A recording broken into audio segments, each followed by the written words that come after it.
Daf Yomi, Tractate Menachot, page 32. Starting at the bottom of 31b with Meisvei. Meisvei, the last line of 31b. Meisvei, Rabbi Shimon ben Elazar, Rabbi Meir Hoya Duch Sustus Kamin Daf. The Gemara raises an objection from a Braita. Rabbi Shimon ben Elazar said Rabbi Meir would write a mezuzah on dosustus in the inner layer of animal hide, not on parchment, which is from the outer layer, and he would prepare it like a column of a Torah scroll, meaning long and narrow. And now we're on turning to 32a top.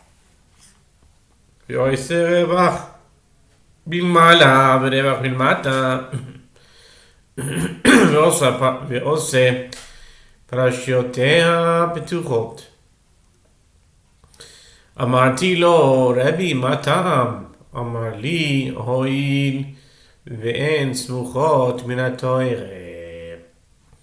And he would make a space above and a space below the text, and would prepare the passages of the mezuzah in the open manner, meaning he would begin the second passage on the line following the end of the first passage. I said to him, "My teacher, for what reason do you prepare the passages in the open manner when in a Torah scroll those same passages are written in the closed manner?" He said to me, "Since the passages are not adjacent to one another in the Torah, as the first passage is Deuteronomy 6, 4 through 9, and the second is Deuteronomy 11, 13 through 21, I prepare them as open passages."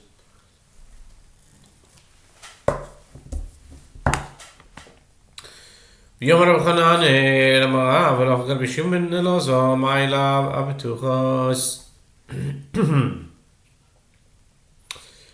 continues, and Rav Hananel says that Rav says the halacha is in accordance with the opinion of Rabbi Shimon ben Elazar.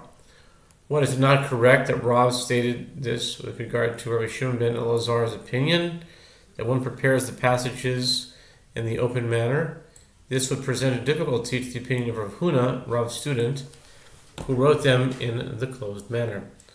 Lo arevach v'kam arevach amar Rav Menachot bar Yaakov v'amri la amar Rav Shmuel bar Yaakov ki meleh atba d'sifrei. The Gemara answers no. He meant that the halacha is in accordance with the opinion of Rabbi Shimon ben Elazar with regard to the space that one must leave above and below the text. The Gemara asks, and how much space must one leave? Rabbi Menachot bar Yaakov says, and some say it was Rav Shmuel bar Yaakov who says, the space of a full scribe's clip with which the sheets of parchment are held. Amar le Abayla of Yosef ve'at v'lo tizbera dechi amar Rav Areviach Veha Rav Itle Minaga Vehaidina Nahug Alma Bisitumot. Abai said to Rav Yosef, and you, do you not hold that when Rav said that the halacha is in accordance with the opinion of Rabbi Shimon ben Elazar, he was referring to the space, not the manner of writing the passages? But Rav is of the opinion that an established custom must be observed, and nowadays the general custom is to write the passages of the mezuzah in the closed manner. Diomar Rabba amar Rav Kahana amar Rav im yavo Eliyahu vayomer choltzin b'min'al shom'in lo be'ein choltzin b'sandal ein shom'in lo. The Gemara provides the source that according to Rav, one must observe established customs. Chalitza is the ritual that frees the widow of a childless man from the obligation to enter into levirate marriage with her late husband's brother. This ceremony involves the widow removing her brother-in-law's sandal from his foot. Rava spoke of the importance of observing customs in that context. As Rabbah says, that Rav Kahana says, that Rav says, if Elijah comes and says that one performs chalitza with a shoe, the sages listen to him. But if he says that one may not perform chalitza with a sandal, they do not listen to him, as the people already accustomed to performing chalitza with a sandal.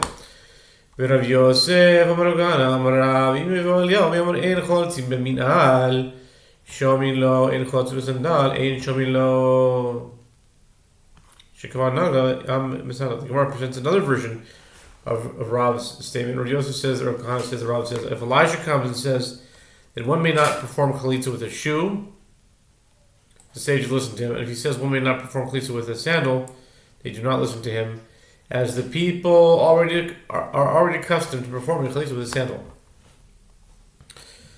V'yaminin ma b'nayu mina lichatchila ika b'nayu ela lav shma mina revach shma mina. Abaye continues, and we say, when discussing these versions of the statement, what is the difference between these two versions of his statement? The difference is whether one may use a stone ab initio, a shoe ab initio. In any case, according to both statements, Rav maintains that a custom must be observed. And the custom in this case is to write the passages in a closed manner, rather one must not conclude from it that when Rav says that the halacha is according to the opinion of Rabbi Shimon ben Elazar, he was speaking of the space, not the manner of preparing the passages. The Gemara can first conclude from it that it is correct. Rav Nachman ben Yosef Amar Mitzvah lasos nestumois v'yavidinu pesuchois shapich dami umay pesuchois tekama Rabbi Shimon ben Elazar pesuchois. So Rabbi Nachman or Yitzchak said,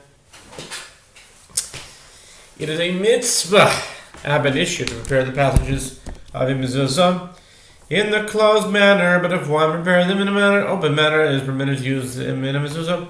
And what is Rabbi Shimon ben Elazar saying when he says that Rabbi Meir would prepare the passages in the open manner? He means that one may prepare them even in the open manner.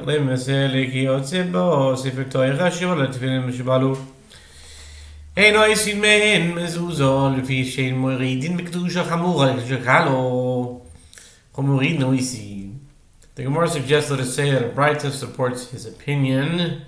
Similarly, just as one may not convert phylacteries of the head into phylacteries of the arm, with regard to a Torah scroll that became worn and parchment of phylacteries that became worn, one may not fashion them into a mezuzah by excising the relevant passages, despite the fact that the Torah passages of mezuzah appear in them. This is prohibited because one is not reduced to the sanctity of an item from a level of greater sanctity that of a Torah scroll or phylacteries to a level of lesser sanctity that of mezuzah. The Gemara infers in this Braita, if it were permitted to reduce the sanctity of an item from a level of greater sanctity to a level of lesser sanctity, one could fashion a mezuzah from a Torah scroll. Amai hachastumois v'hachaptuchois dilma hashlim. The Gemara explains the proof, but why is that the halacha when here in the Torah scroll the passages are prepared in the closed manner, but there in the mezuzah the passages are prepared in the open manner? Evidently, it is permitted to write a mezuzah with the passages prepared in the closed manner. The Gemara refutes this proof. Perhaps one should infer from the Braita that were it not for the fact that it is prohibited to reduce the sanctity of an item from a level of greater sanctity to a level of lesser sanctity, one would be allowed to complete a line or two of a mezuzah by sewing to it those lines from a Torah scroll or parchment of phylacteries that became worn. One may not fashion the entire mezuzah from a sheet of a Torah scroll or parchment of phylacteries, as the passages in a Torah scroll and phylacteries are prepared in the closed manner. Tefillin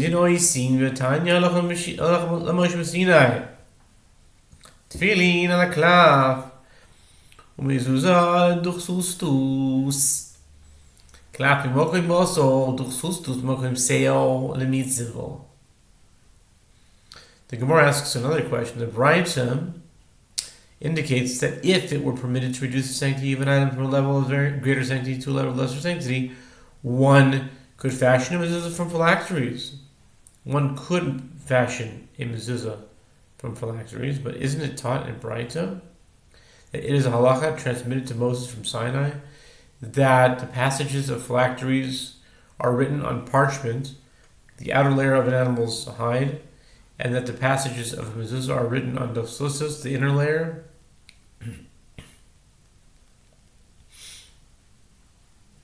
And when writing on parchment, one writes on the side of the hide that faced the flesh. When writing on dosustus, one writes on the side of the hide which was hair. How then can one use the other side of the hide for mezuzah?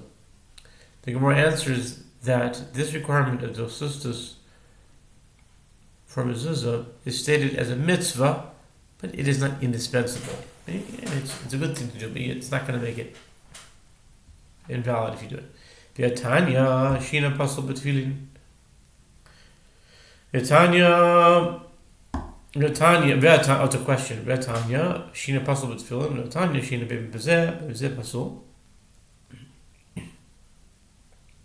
Iri vidim tefillin noha dechas vinu aklap b'makom seil. V'ha dechat vinu aduchsustus b'makom basal. Top of 32b. Okay. The Gemara asks, isn't it taught in Braita that if one changed between parchment and dosusus, the item is unfit? The Gemara responds that this Braita is referring to phylacteries, that one wrote on dosusus in the manner of a mezuzah, not to a mezuzah which one wrote on parchment. The Gemara raises a further difficulty, but isn't it taught in Braita that if one changed whether in this manner or in that manner, it is unfit? One changed whether in this, either way.